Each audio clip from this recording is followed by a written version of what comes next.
الحمد لله وكفى وسلام على عباده الذين اصطفى أما بعد فأعوذ بالله من الشيطان الرجيم بسم الله الرحمن الرحيم واذكر في الكتاب إبراهيم إنه كان صديقا نبيا آمنت بالله صدق الله مولانا العظيم وصدق رسوله النبي الكريم ونحن على ذلك لمن الشاهدين والشاكرين والحمد لله رب العالمين۔ میرے واجب الاحترام عزیز سامعین حضرات، آنے والا مہینہ ذی الحج کا مہینہ ہے کہ جس مہینے میں مسلمان ایک عظیم عبادت کو سر انجام دیتے ہیں، اور وہ عبادت ہے قربانی، اور وہ عبادت ہے حج بیت اللہ۔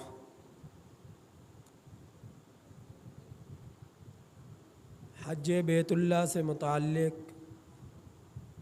گزشتہ کئی جمعوں سے آپ حضرات کے سامنے گفتگو ہو رہی تھی۔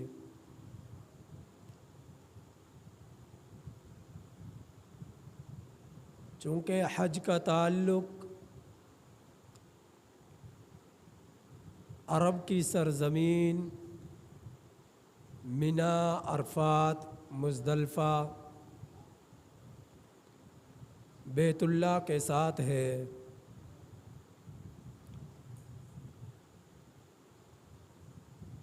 اور یہ آنے والے دن اور یہ مقامات اور یہ مہینہ، ان کا خاص خصوصیت کے ساتھ تعلق حضرت ابراہیم خلیل اللہ علیہ السلام کے ساتھ رہا ہے۔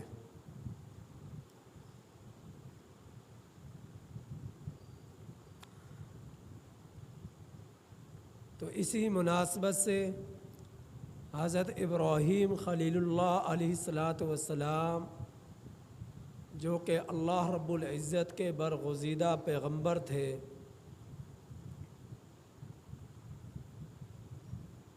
اور جن کے لیے لقب ابو الانبیاء ٹھہرا ہے کہ انبیاء کے باپ تھے،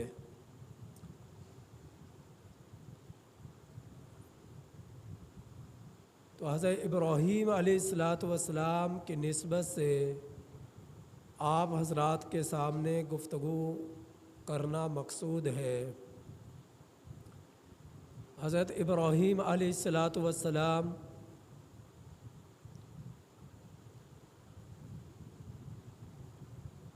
وہ اللہ رب العزت کے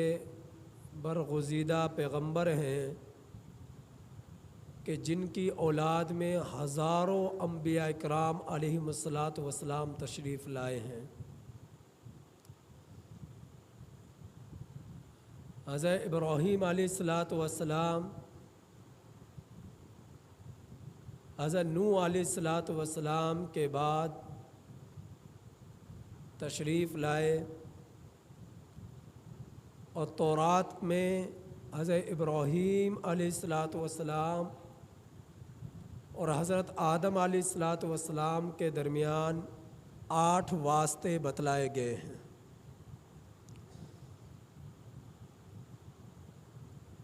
شیطانی اثرات کی بنا پر حضرت آدم علیہ السلام کی اولاد میں توحید پرست بھی لوگ گزرے ہیں، اور شرک پرست بھی لوگ گزرے ہیں۔ توحید، شرک توحید کے مخالف ہے۔ توحید پر زندگی بسر کرنے والے کے لیے اللہ رب العزت کی طرف سے آخرت میں کامیابی کی نوید موجود ہے، اور شرک پرستی کرنے والے کے لیے آخرت میں جہنم کی وعید ہے۔ حضرت ابراہیم علیہ السلام کے لیے لفظ موحد اعظم کہا گیا ہے کہ آپ توحید کا پرچار سب سے زیادہ کرنے والے تھے اور شرک کی تردید سب سے زیادہ کرنے والے تھے، اور آپ جس زمانے میں تشریف لائے وہ زمانہ ایسا تھا کہ جس میں ماحول گھر کا آپ کے مخالف تھا، ماحول محلے کا، کنبے قبیلے کا، علاقے کا آپ کے مخالف تھا، آپ کے خلاف تھا۔ ملک کا ماحول حضرت ابراہیم خلیل اللہ علیہ السلام کے خلاف تھا، اور عام طور پر کیفیت اور حالت یہی ہوتی ہے کہ انسان جس ماحول میں ہوتا ہے اسی ماحول کے روح میں وہ بہتا چلا جاتا ہے۔ اس لیے نبی کریم صلی اللہ علیہ وسلم نے فرمایا کہ فَأَبَوَاهُ يُحَوِّدَانِهِ، جو بچہ دنیا میں آتا ہے اگر اس کے والدین یہودی ہیں تو اس بچے کو یہودی بنا دیتے ہیں، ماحول میں کی روح میں وہ بہتا چلا جاتا ہے۔ والدین یہودی تو یہ یہودی بن گیا، او يُنَصِّرَانِهِ، اور والدین اگر نصرانی ہیں، عیسائی ہیں، تو یہ اپنے گھر کے ماحول کے روح میں بہتا ہوا نصرانی بن گیا، عیسائی بن گیا۔ او یمجسانہ، اور اگر والدین آتش پرست مجوسی ہیں تو یہ بچہ اپنے گھر کے ماحول کے روح میں بہتا ہوا مجوسی بن گیا۔ تو ماحول انسان پر اثر انداز ہوتا ہے، جس طرح کا ماحول ہوگا لوگ ماحول کی روح میں عام طور پر بہتے چلے جاتے ہیں۔ سمندر کی موجیں، سمندر کی لہریں، پانی کی سمت، اس کی رفتار اور اس کی آواز اور اس کی تیزی، اس کی موجیں جس طرف جا رہی ہیں تنکا اسی طرف بہتا ہوا چلا جاتا ہے۔ تو انسان جس طرح کے ماحول میں انسان کو ملتا ہے وہ اسی ماحول میں ڈھلتا چلا جاتا ہے۔ اس لیے ماحول کا دیندار ہونا بے حد ضروری ہے تاکہ آنے والی نسلیں دیندار بنیں۔ ماحول میں لوگوں کا موحد ہونا ضروری ہے تاکہ آنے والی نسلیں موحد بن کر زندگی گزاریں۔ یہ عام لوگوں کے لیے دستور ہے، لیکن جو اللہ کے پیغمبر ہیں، اللہ کے نبی ہوتے ہیں، اللہ رب العزت ان کی تربیت ہی ایسا فرماتے ہیں کہ وہ کبھی بھی ماحول کی روح میں بہتے نہیں بلکہ ماحول کو اپنے مطابق بنا لیتے ہیں۔ ماحول جس طرح کے ملا اس ماحول میں وہ ڈھلتے نہیں چلے جاتے بلکہ اس ماحول کو اپنے موافق، اپنی کوشش، اپنی محنت، اپنی تبلیغ سے وہ اس ماحول میں انقلاب برپا کر اسے اپنا جیسا بنا لیتے ہیں۔ اس کی بے شمار مثالیں حضرات انبیاء اکرام علیہ السلام کی زندگی سے ہمیں ملتی ہیں، جس طرح کہ حضرت موسیٰ کلیم اللہ علیہ السلام، جن کے متعلق قرآن مجید فرقان حمید میں متعدد مقامات پر بار بار میرے رب نے آپ کے حالات زندگی کو بیان فرمایا ہے کہ ایک طرف موسیٰ کلیم اللہ علیہ السلام اللہ کے برگزیدہ بندے پیغمبر ہیں، اور حضرت ہارون علیہ السلام ہیں۔ ایک سمت یہ دو افراد ہیں، اور دوسری سمت وقت کا حکمران، وقت کا حاکم، وقت کا بادشاہ، جس کے پاس فوج ہے، جس کے پاس افراد کی قوت ہے، جس کے پاس اسلحے کی قوت ہے، جس کے پاس جو ہے لوگوں کا ہجوم ہے، تربیت یافتہ فوج ہے، اور وقت کا جابر حکمران ہے جو خدائی کا دعویٰ کر چکا ہے اور اپنے آپ کو جو ہے خدا کہہ رہا ہے، اور لوگوں میں جو اس کو خدا نہیں مانتا اس کو قتل کرا دیتا ہے۔ تو اس وقت کے جابر ظالم حکمران سے ٹکر لینے کے لیے اللہ رب العزت اپنے برگزیدہ پیغمبر حضرت موسیٰ کلیم اللہ علیہ السلام کی بعثت فرماتے ہیں، اور یہ دونوں حضرات اللہ رب العزت کے باغی نافرمان وقت کا جابر ظالم حکمران کے سامنے آ کھڑے ہوتے ہیں اور اسے اللہ کی اطاعت کی طرف دعوت دیتے ہیں، اور آنکھوں میں آنکھیں ڈال کر اس سے گفتگو اور مناظرہ کرتے ہیں۔ تو ایک طرف یہ دو افراد ہیں، اور دوسری سمت فرعون کا پورا لشکر، پوری قوم اسلحہ سے جو ہے لیس اور تربیت یافتہ فوج موجود ہے، اور اکیلے تنہا یہ اللہ کے پیغمبر اس سے آنکھوں میں آنکھیں ڈال کر گفتگو کرتے ہیں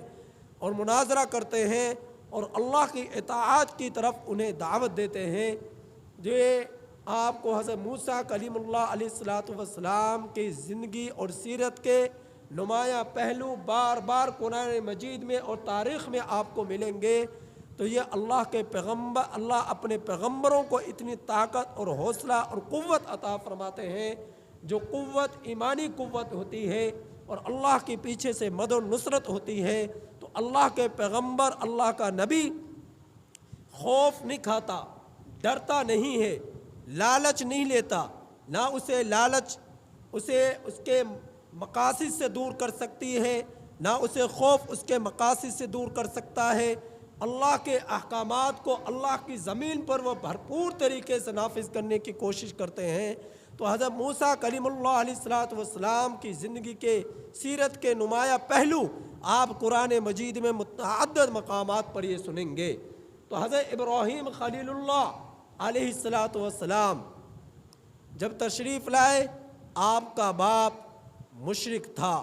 آپ کا خاندان مشرک تھا، آپ کا کنبہ شرک میں ڈوب چکا تھا، پورے ملک کے لوگ، علاقے کے لوگ شرک میں ڈوبے ہوئے تھے، اور ایسے حالات میں، ایسے ماحول میں حضرت ابراہیم خلیل اللہ علیہ السلام تشریف لائے۔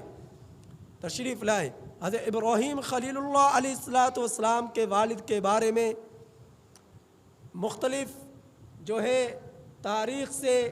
یہ بات معلوم ہوتی ہے کہ آپ کے والد کا نام تارخ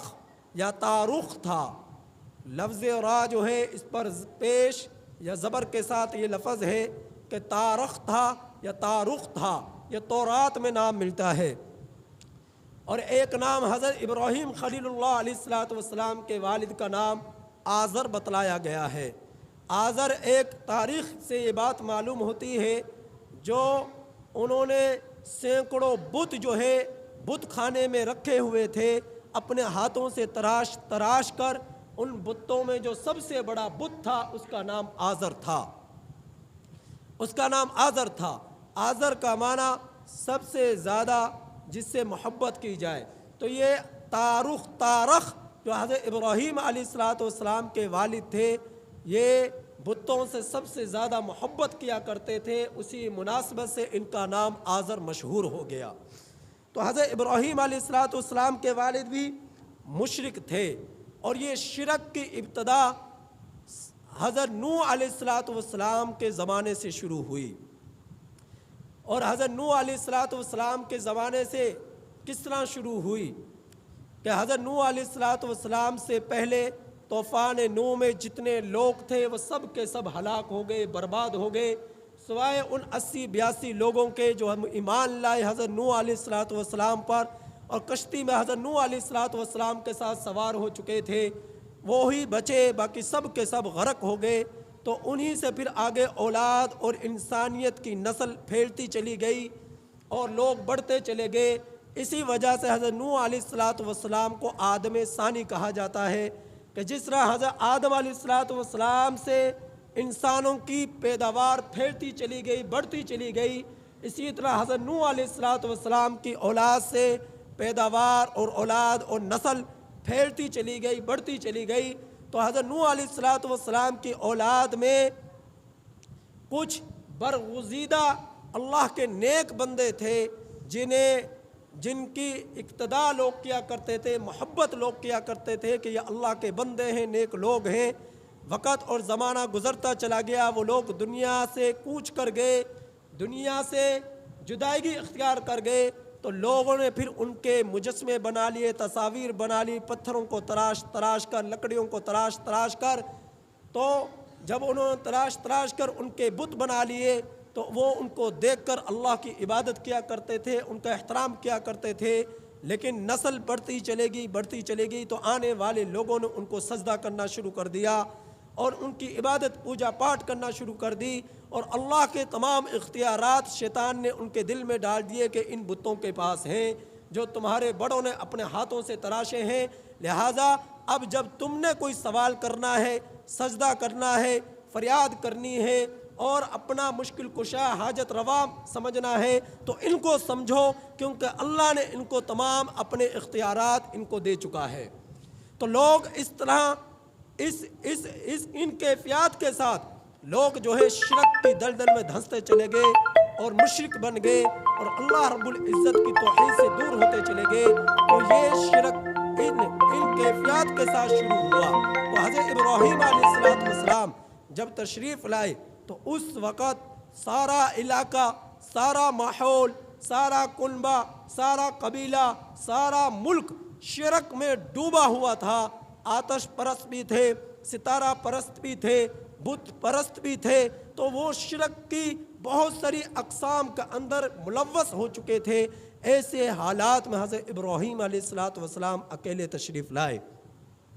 اللہ رب العزت ان کے متعلق فرماتے ہیں وَاذْكُرْ فِي الْكِتَابِ إِبْرَاهِيمَ إِنَّهُ كَانَ صِدِّيقًا نَبِيًّا۔ وہ اللہ رب العزت کے سچے نبی تھے، جن کا تذکرہ آپ کو قرآن میں ملے گا، جن کا تذکرہ آپ کو تورات میں ملے گا، جن کا تذکرہ آپ کو انجیل میں ملے گا، جن کا تذکرہ آپ کو زبور میں ملے گا۔ تو حضرت ابراہیم علیہ السلام کی اولاد سے ہزاروں پیغمبر پر اس دھرتی پر تشریف لائے۔ سلسلے دو عام طور پر مشہور ہیں۔ حضرت ابراہیم خلیل اللہ علیہ السلام کی اولاد میں سے ایک سلسلے کو اسماعیلی سلسلہ کہا جاتا ہے، اور دوسرے سلسلے کو جو ہے اسماعیلی سلسلہ کہا جاتا ہے، اور ایک سلسلے کو اسرائیلی سلسلہ کہا جاتا ہے۔ حضرت ابراہیم علیہ السلام کی اولاد میں حضرت ابراہیم علیہ السلام کے بعد آپ کی اولاد سے جو اللہ نے اپنے پیغمبر بھیجے، وہ بھیجے حضرت اسحاق علیہ السلام، ان کے بعد حضرت یعقوب علیہ السلام۔ حضرت یعقوب علیہ السلام کو میرے رب نے 12 بیٹے عطا فرمائے، ان 12 بیٹوں سے 12 قبیلے بنے۔ جتنے بھی اسرائیل حضرت عیسیٰ علیہ السلام تک ہزاروں کی تعداد میں جو پیغمبر تشریف لائے، وہ حضرت اسحاق علیہ السلام، حضرت یعقوب علیہ السلام کی اولاد میں سے تھے۔ حضرت یعقوب علیہ السلام کا لقب تھا اسرائیل۔ اسرا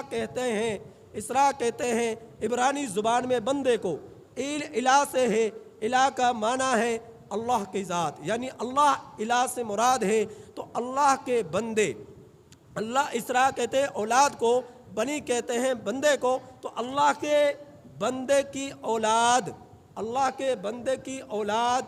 یہ بنی اسرائیل کا معنی بنتا ہے۔ اسرا بندہ، الہ اور بنی اولاد، تو اللہ کے بندے کی اولاد یہ بنی اسرائیل کا معنی ہے، جو حضرت یعقوب علیہ السلام کا لقب پڑا، تو اسی لیے حضرت ابراہیم علیہ السلام کی جو اسرائیلی سلسلہ اولاد کا جو تھا، یہ ہزاروں کی تعداد میں پیغمبر اس اسرائیلی سلسلے میں تشریف لائے، اور ایک سلسلہ تھا جس سلسلے کو اسماعیلی کہا جاتا ہے۔ اسماعیلی سلسلہ حضرت اسماعیل علیہ السلام حضرت ابراہیم علیہ السلام کے بیٹے تھے، اور ان کی اولاد میں صرف ایک اللہ کے پیغمبر آئے، اور وہ پیغمبر میرے آپ کے پوری کائنات کے زمین اور آسمان، مشرق اور مغرب، تمام علاقوں کے، تمام زمینوں کے، تمام آسمانوں کے، تمام مخلوقات کے، قیامت تک آخری انسان تک کے لیے، آخری جنات تک کے لیے، آخری فرشتے تک کے لیے وہ اللہ کے آخری پیغمبر ہیں، جن کا نام محمد مصطفیٰ سرکار دو عالم صلی اللہ علیہ وسلم ہے۔ نبی کریم صلی اللہ علیہ وسلم آخری پیغمبر ہیں، تو یہ آخری پیغمبر حضرت اسماعیل علیہ السلام کی اولاد میں سے اکیلے آئے۔ ایک اللہ رب العزت کے پیغمبر جن کا نام شعیب علیہ السلام ہے، حضرت شعیب علیہ السلام مدین کی طرف اللہ رب العزت نے انہیں مبعوث فرمایا۔ جس وقت حضرت موسیٰ کلیم اللہ علیہ السلام مصر سے نکلے ہیں اور مدین کی طرف آئے ہیں ہجرت کر، اور حضرت شعیب علیہ السلام کے ہاں مہمان ٹھہرے، 10 سال ان کی خدمت کی، مزدوری کی، اور ان کی بیٹی سے نکاح ہوا، تو یہ مدین کا علاقہ تھا۔ تو یہ مدینی یا مدین جو ہے حضرت ابراہیم علیہ السلام کے ایک بیٹے کا نام ہے۔ تو اس سلسلے کا جو سلسلہ مدینی کہلاتا ہے، اس کا تذکرہ بہت کم آپ کو تاریخ کی کتابوں میں ملے گا۔ زیادہ تر جو آپ کو تذکرہ ملے گا وہ اسرائیلی تذکرہ ملے گا یا اسماعیلی تذکرہ ملے گا، مدینی تذکرہ آپ کو بہت کم ملے گا۔ اور یہ مدینی سلسلے میں حضرت مدین کی طرف حضرت شعیب علیہ السلام کو اللہ رب العزت نے مبعوث فرمایا۔ میرے واجب الاحترام عزیز دوستو، چونکہ اس جمعے کے بعد انشاءاللہ العظیم ذی الحج تک یہ تذکرہ چلتا رہے گا، اس لیے میں اس کی ابتدا آپ حضرات کے سامنے کھول کر اور تفصیل سے بیان کر رہا ہوں، تاکہ آپ کو حج بیت اللہ کی اہمیت سمجھ میں آئے، قربانی کی اہمیت سمجھ میں آئے، خانہ کعبہ کی اہمیت سمجھ میں آئے، عرب کی دھرتی، عرب کی سرزمین مکہ المکرمہ کی عظمت سمجھ میں آئے، مدینہ المنورہ کی عظمت سمجھ میں آئے، اور صفا مروہ کی سعی سمجھ میں آئے۔ یہ ساری رفعتیں اور عظمتیں ان کی جو ہے، ان کا مقام اور مرتبہ آپ کے سینوں میں پوری طرح پیوست ہو جائے، اترتا چلا جائے۔ اس لیے بنیادی باتیں آپ حضرات کے سامنے آج میں نے بیان کی ہیں۔ اللہ رب العزت سے دعا ہے کہ اللہ تعالی ہمیں حضرت ابراہیم علیہ السلام کے ساتھ ساتھ تمام انبیاء اکرام علیہ السلام کی کامل محبت اور سچی محبت نصیب فرمائے، اور نبی کریم صلی اللہ علیہ وسلم کی کامل اتباع نصیب فرمائے۔ وآخر دعوانا الحمدللہ۔